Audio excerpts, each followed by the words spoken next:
फिर साहब आप बताएं, आप बिजनेसमैन हैं, जो खान साहब ने इस वक्त कंस्ट्रक्शन और खासतौर पर रियल एस्टेट की तरफ बड़ी तवज्जो दे रहे हैं, लेकिन आए दिन जो मटीरियल की कीमतों में इजाफा होता जा रहा है, इसको आप कैसे देख रहे हैं? जी बिस्मिल्लाहिर्रहमानिर्रहीम। राज साहब, सबसे पहले आपकी पूरी टीम का और तमाम अहबाब का बहुत शुक्रिया कि आपने इस प्रोग्राम के अंदर मुझे जो है दावत दी। तो जिस तरीके से मैंने मेहरबान साहब की बात सुनी, आपकी बात सुनी कि जो है वो अवाम की जो है वो चीखें निकल रही हैं, अवाम मर रही है और जो है वो नया पाकिस्तान कहाँ गया, आपने घबराना नहीं है। तो मुझे ये बताएं कि हमारी इंडस्ट्री के अंदर भी यही चीज है कि आपने घबराना नहीं है। तो हमें अब प्लीज आपसे खुदारा रिक्वेस्ट है कि आप हमें घबराने दें। अब वो वक्त चला गया। अगर इंडस्ट्री की बात करूं, कंस्ट्रक्शन की बात करूं, जिस तरीके से राज साहब आपने मुझे कहा कि कंस्ट्रक्शन के ऊपर अगर मैं इस चीज के ऊपर थोड़ी सी नजरसानी करूं तो आप देखेंगे कंस्ट्रक्शन किस चीज से होती है, मटेरियल से होती है, और मटेरियल की प्राइसेस आपको कहां पर खड़ी हैं। अगर मैं थोड़ा सा मुझे टाइम दें तो मैं आपको बताऊं कि 2008 के अंदर क्या चीजें थी, 2014 के अंदर क्या थी, 2018 के अंदर क्या थी, 2021 के अंदर क्या थी। ठीक है, हमारे पास हमारे ऊपर जो भी हुक्मरान मुसल्लत होता है हम उसकी टांगे जरूर खींचते कि ये ठीक नहीं। तो बेसिकली हम जितनी भी कौम है हम ना शुक्री हैं, हमारे पास जो भी मुसल्लत होता है हम उसको जो है ना वो करते हैं कि जी ये ठीक नहीं था, ये गलत था। मैं थोड़ा सा बता देता हूँ आपके कि 2008 के अंदर जो सीमेंट की एक बोरी थी जिसके ऊपर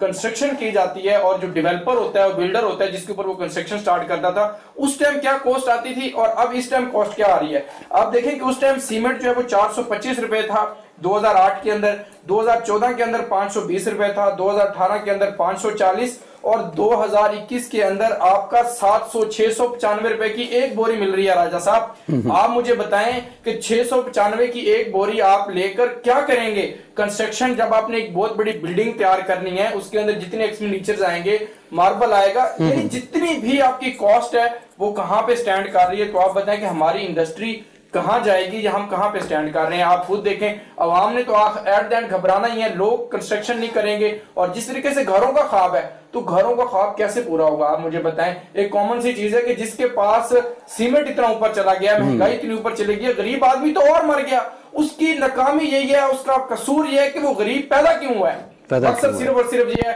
कि गरीब अगर है तो उसको और मारो, इसने जो है ये पैदा क्यों हुआ है गरीब। तो हमारे मुल्क के अंदर तो यही राजा साहब चल रहा है। ठीक हो गया फैज साहब, जिस तरह के मौजूदा गवर्नमेंट कंस्ट्रक्शन की तरफ बड़ी तवज्जो दे रही है और खासतौर पे ये भी कहा जा रहा है कि जो खासतौर पे खान साहब हैं वो लोगों को टैक्स पेड करना चाहते हैं, तो आप ये बताएं कि अगर मैं रियल एस्टेट की बात करता हूं तो सबसे ज्यादा रेवेन्यू ही आप लोगों की तरफ से जाता है गवर्नमेंट को, लेकिन क्या आप समझते हैं गवर्नमेंट को इसके बदले आपको कुछ सहूलियात भी दे रही है?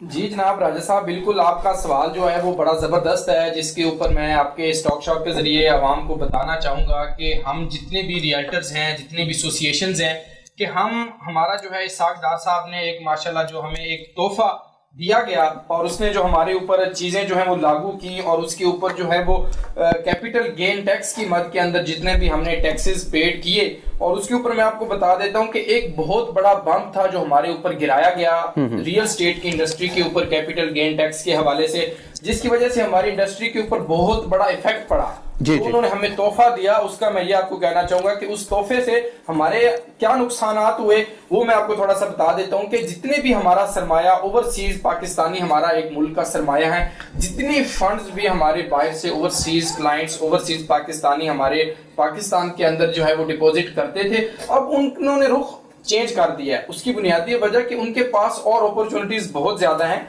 उस लिहाज से, किस लिहाज से कि अगर हमने कैपिटल गेन टैक्स, आपने किसी बंदे को ये कहना है कि अगर आप एक साल के अंदर अपनी प्रॉपर्टी को, अपने प्लॉट को, अपने घर को अगर आप सेल करेंगे तो विद इन 1 ईयर अगर आप उसको करते हैं तो 10% आपने जो है उसका कैपिटल गेन टैक्स देना है। अगर आप 2 साल बाद करते हैं तो 7.5 आप पेड करेंगे। अगर आप 3 ईयर करते हैं तो 5% आपने कैपिटल गेन टैक्स देना है। अब इस चीज के ऊपर मैं बताता हूं कि हाँ, हम आपको क्लाइंट से या इन्वेस्टर से, ये जो पब्लिक है, हम कैपिटल गेन टैक्स पेड करते हैं, ठीक है, लेकिन उसके बदले में हमें क्या रिस्पेक्ट दी जा रही है हमारी इंडस्ट्री को। अगर हाँ, आपने खान साहब ने इंडस्ट्री का दर्जा तो दे दिया, हम उनकी बात को मानते हैं, लेकिन कैपिटल गेन टैक्स या एफबीआर को हम जितने भी टैक्सेस देते हैं उसके रिगार्ड में हमें क्या मिल रहा है? हमें तो एक चपरासी की नजर से देखा जाता है। रियल एस्टेट एक बहुत बड़ी इंडस्ट्री है, हम सरमाया लगाते हैं, कंस्ट्रक्शन करते हैं, अवाम की इन्वेस्टमेंट करते हैं, हमें क्या रिस्पेक्ट दी जा रही है कि हम टैक्स पेड करें और बाद में हमारे ऊपर एफटीएफ के दूसरे टैक्सेस जो है वो लगाए जाएं?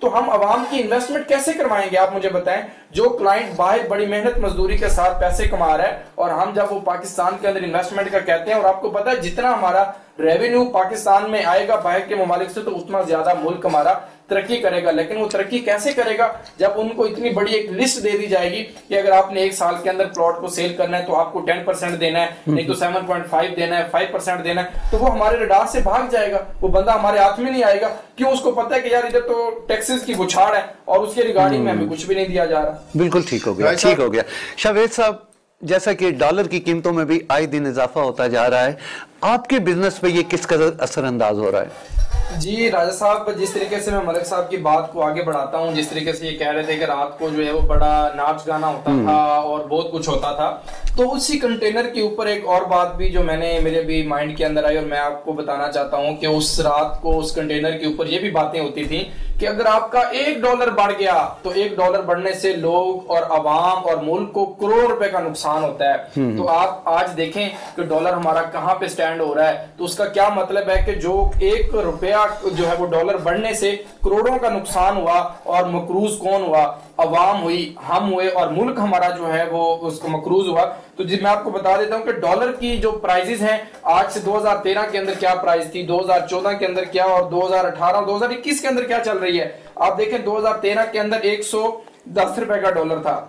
और 2018 के अंदर भी 110 का, और 2021 के अंदर आप देखें तो आपका डॉलर 173 रुपए पे आज चला गया। आप देखें और सुनने को यही आ रहा है कि आपका ये डॉलर 200 के ऊपर जाएगा। तो आप मुझे बताएं, जो खान साहब ये कहते थे, मलिक साहब ने बड़ी खूबसूरत बात की कि आप ये चाहते हैं कि इधर शहद की जो है वो नहरें आ जाएं, यहाँ पर जो है वो बहारें आ जाएं और एक नया पाकिस्तान बन जाए। तो हमने भी यही सोचा था और यही समझा था, जितनी भी यूथ है और जितने भी अवाम है उसने अंदर यही सोचा था कि नहीं जी PMLN जाएगी, PTI आएगी तो गरीब जो है वो ऊपर जाएगा। जिस तरीके से खान साहब ने एक सबज बाग दिखाए थे, इसी तरह डॉलर आप देखें कि आज हमारा कहां पे स्टैंड कर रहा है, हमारी पेट्रोल कहां पे चला गया, करेंसी कहां पे चली गई है, मुल्क कितना मकरूज हो गया, इंडस्ट्री कहां पे जा रही है। तो राज साहब हम तो बहुत परेशान हैं और आवाम की चीखें जो है वो बड़ी जोर जोर से अब जो है वो सुनाई देंगी। जिस तरीके से आप देखें कि ये वही बात आ जाती है कि कुछ चीजें ऐसी होती हैं जो कानों के पर्दों को छू भी नहीं सकती, लेकिन कुछ खामोशियां ऐसी होती हैं जो कानों के पर्दों को चीर देती हैं। अब अवाम का जो है यही हाल होना है और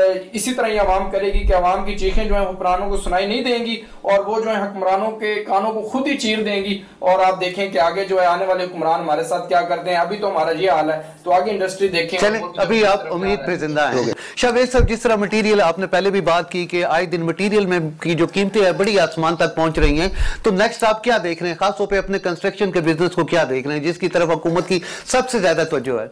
जी राज साहब, बिल्कुल आप देखें कि आने वाले वक्त के अंदर आने वाला जो हमारा दौर है जिसके अंदर हम ये चाह रहे हैं कि जितना भी हमारा क्लाइंट्स है या जितने भी पब्लिक हमारी ओवरसीज पाकिस्तानी है या माशरे के अंदर जितने भी लोग बेरोजगार हैं, क्योंकि इस इंडस्ट्री के साथ बहुत सारे सफेद पोश लोग जो हैं वो कनेक्टेड हैं और यहाँ पे एक अच्छा कारोबार जो है इस्लामाबाद, रावलपिंडी और पूरी इंडस्ट्री के अंदर पूरे पाकिस्तान के अंदर वो लोग कर रहे हैं। आप देखें कि जब इस इंडस्ट्री के ऊपर इतने टैक्सेस का बुरहान लगाया जाएगा और उनसे FTF जिस तरीके से पहले जो है ना वो बातचीत की मेरे भाई ने बड़ी जबरदस्त कि जिस तरीके से आपको ये पूछ गूछ स्टार्ट हो जाएगी, जिस तरीके से हमें बताया गया कि आपने जो है ना आपने उसका प्रॉपर रिकॉर्ड लगाना है, तो लोग इस तरह भाग जाएंगे हमारे पास, जो है हम बहुत ज्यादा परेशानी का शिकार हो जाएंगे और इंडस्ट्री जो है हमारी तबाह हो जाएगी। जितने भी फंड्स हैं, जितने भी अमाउंट्स हैं, जितने भी हाउसिंग प्रोजेक्ट्स हैं, जितने भी बिल्डर्स हैं, उनको बहुत बड़ा लॉस होगा जब आप इस किस्म के जो है वो रूल्स लगाएंगे। और बेशक आपने मिनिस्ट्री स्कीम दी और हमने आपसे खान साहब से ये रिक्वेस्ट भी की कि मिनिस्ट्री स्कीम को थोड़ा और बढ़ाया जाए ताकि जहां पर बंडल ऑफ फंड्स के अंदर बहुत ज्यादा तादाद के अंदर जो है वो लोग जो है इन्वेस्टमेंट कर सकें। इंडस्ट्री जो है वो कहां पे स्टैंड कर रही है, अवाम अपने आप पैसा रियल स्टेट के अंदर कैसे पार करेंगे जब उनके ऊपर टैक्सेस का बुरहान आ जाएगा, इन्वेस्टमेंट ग्रोथ नहीं होगी, टैक्सेस बढ़ जाएंगे। तो ये सारी चीजें हमारा जितना भी माशरा है वो डे पर डे जो है अवाम की और चीखें निकलेंगी और ये इंडस्ट्री तबाह हो जाएगी। राजा साहब, शावेद साहब, क्या आप गवर्नमेंट को क्या पैगाम देंगे एंड पर? जी राज साहब, गवर्नमेंट को आज के इस टॉक शो के जरिए यही पैगाम दूंगा कि आप जितने भी टैक्सेस हैं, जितनी भी चीजें हैं, उनको रेगुलेट करें, उनको प्रॉपर एक सिस्टम के तहत चलाएं, ताकि आवाम जो है वो अपनी रियल स्टेट के अंदर, अपनी इस इंडस्ट्री के अंदर जो है इन्वेस्टमेंट अपनी अमाउंट्स को पार करे और ज्यादा से ज्यादा बेनिफिट ले। और थोड़ा सा इसको एक्सटेंड किया जाए, जितने भी ये टैक्सेस हैं इनको थोड़ा रेगुलेट किया जाए। जो एनबीएफ का जो एफबीआर के टैक्सेस हैं, इन सारी चीजों को अगर हम इसको टैक्स पेड कर रहे हैं गवर्नमेंट को, तो उसके मुताबिक हमें इंडस्ट्री का दर्जा तो दे दिया गया है, पहले भी खान साहब ने दिया था। अब इस इंडस्ट्री को प्रॉपर जो है हम एक सिस्टम के तहत हमें लेकर चलें, ताकि जो है ज्यादा से ज्यादा लोग इन्वेस्टमेंट्स करें, पाकिस्तान के अंदर पैसा पार करें और हमारा मुल्क और जो है इसी तरह रियल एस्टेट बिजनेस के हवाले से जो है वो